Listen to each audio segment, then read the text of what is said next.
Eu nunca fui tão assistido no YouTube quanto nas últimas semanas, e esse fato se deve ao lançamento do último Minuciando sobre o meu levantamento dos indícios de que o Jovem Nerd estaria morando na Flórida. Resolvi então continuar falando sobre o Jovem Nerd em um segundo vídeo. Mas antes da gente continuar, devo fazer um adendo que não fiz no vídeo anterior. A série Minuciando é uma clara inspiração do canal Nerdwriter. Não preciso esconder que utilizo bons conteúdos para ficar informado. Inclusive a indicação serve para que você também conheça o canal dele. O conteúdo é todo em inglês, mas acredito que se você tiver um conhecimento básico da língua dá para assistir. Mas enfim, tô me estendendo aqui. Hoje vamos minuciar sobre como o Jovem Nerd levantou mais de 5 milhões de reais em menos de uma semana. Meu nome é Rodrigo Cortez, youtuber, jornalista, e esse é o Minuciando.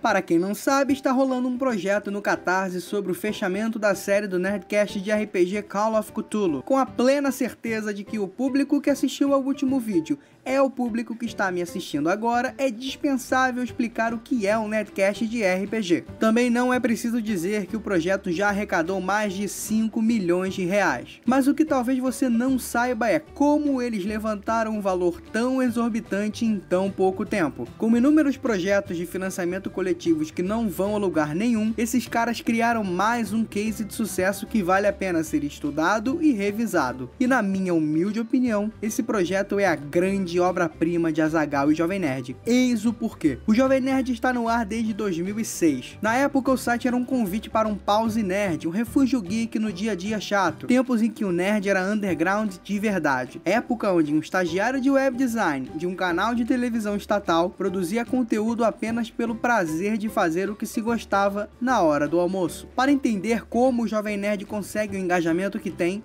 vamos analisar um trecho do Nerd Office, publicado no dia 9 de dezembro. De Volta para o Futuro é perfeito. A gente já explicou tudo, já fez live, já falou no Nerdcast. Olha só o que a gente tem. A gente já explicou tudo, já fez live e já explicou no Nerdcast. Essa fala pode ser simples, mas para mim ela é carregada de tudo que o Jovem Nerd representa. O Alexandre não explicou o que é a campanha, pois já havia explicado antes. Ele não chamou a audiência para um vídeo anterior, nem convidou a audiência a ouvir o podcast. Isso representa o quanto ele sabe o quão bem a audiência dele é fiel, e fidelidade é a palavra aqui. Utilizando-se do modelo de negócios horizontal, a empresa Jovem Nerd oferece conteúdos diferentes toda semana. O podcast chama pro Nerd Office, o programa chama pro gameplay de quarta-feira, e esse ciclo vai se retroalimentando até que um belo dia a audiência está treinada. Para mim, a grande sacada da dupla é a monetização. Você deve ter percebido que o Jovem Nerd é um dos poucos canais no YouTube que reproduz música de terceiros.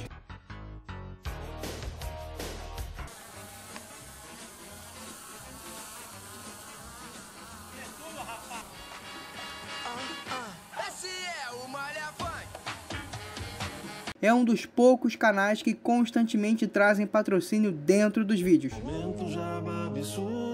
seja de eletrônicos, de colecionáveis ou da própria loja Nerd Store, vendida em 2019. A Nerd Store era uma excelente forma de monetização do conteúdo gratuito. Eventualmente, uma peça da expansão horizontal pode crescer mais que o previsto e se tornar uma empresa realmente com potencial gigantesco.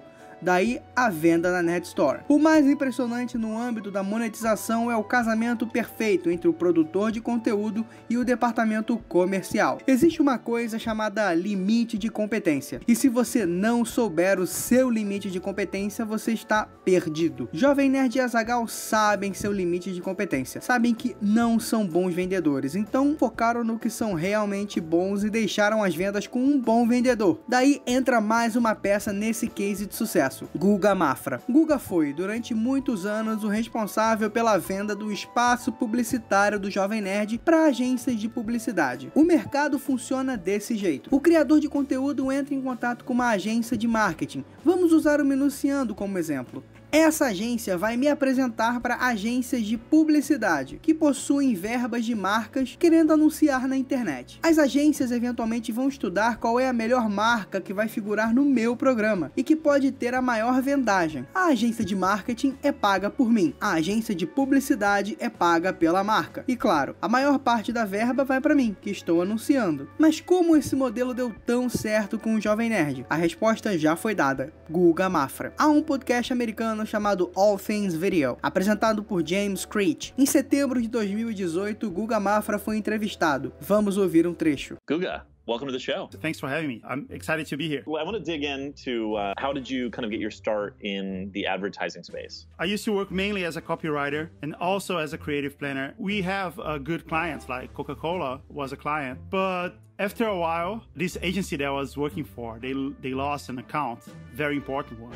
I was fired because of that. I ended up working for this company called FTPI, which was in the same building. I ended up being the marketing manager. And FTPI was a sales representative for newspapers and radio stations in Brazil. They were perceived by the audience, by the market, as a very old-fashioned company because it's newspaper, you know? And I told them that they need to work in the online space with digital, with sites, websites, and social media and stuff like that. And they said, well, you know what?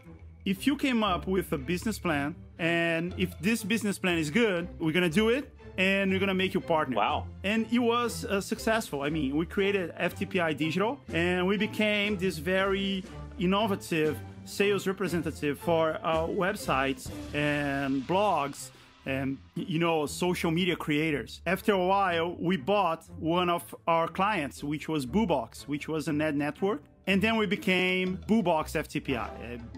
It was a merger, and both companies became one. And then we started representing larger platforms like Spotify and Taboola. Those are different companies that we represent back in Brazil. But after that, it becomes really boring because you're only doing like spreadsheets and talking with lawyers and, you know, CPAs. Yep.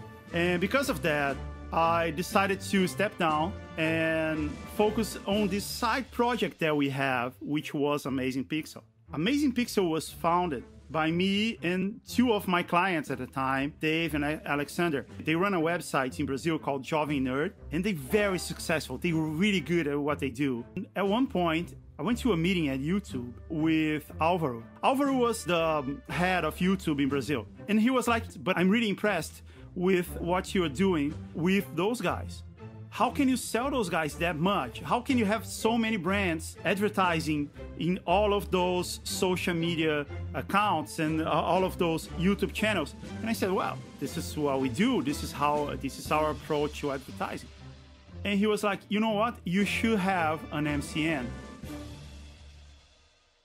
Guga se tornou sócio da agência FTPI, criando a FTPI Digital. Ele pegou a infraestrutura de uma empresa consolidada no mercado e desestagnou suas operações, inaugurando um departamento de marketing 100% digital. Uma competência somada com a outra. Adicione o trabalho impecável da Gaveta Filmes editando todo o material audiovisual e o preciosismo de Léo Lopes da Radiofobia ao editar os Nerdcasts e criamos um padrão, uma fórmula se preferirem. Foco no conteúdo, mais delegar o que não se faz tão bem a pessoas competentes, mais expansão horizontal, igual a case de sucesso. E foi exatamente essa técnica empregada no financiamento coletivo do Nerdcast de RPG Call of Cthulhu, com artistas fazendo livros, esculturas, ilustrações. O poder da dupla de criar um universo expandido daquilo que já foi visto nos episódios e a competência de criar recompensas realmente boas só poderia resultar em um engajamento acima do normal. O que vemos no Jovem Nerd não é nenhum milagre. Na verdade, é o resultado de um trabalho minucioso, investimento de tempo, dinheiro e político, porque não se chega tão longe sem apertar algumas mãos, em projetos que têm potencial e que, acima de tudo, são tratados com uma finalização de qualidade superior à média. O Jovem Nerd é um exemplo de como ser bem-sucedido. Não é reprogramando a sua mente, nem acreditando que você é um vencedor. Não é modificando seu corpo a nível quântico. É trabalhando e cuidando do rebanho, vigiando a plantação, virando noites, perdendo finais de semana, trabalhando em feriados e, é claro, Tudo isso precisa ser feito com um direcionamento. Se você focar seu trabalho em um projeto ou causa sem futuro, de nada adiantará. O segredo do sucesso do Jovem Nerd é simples, porque não é segredo.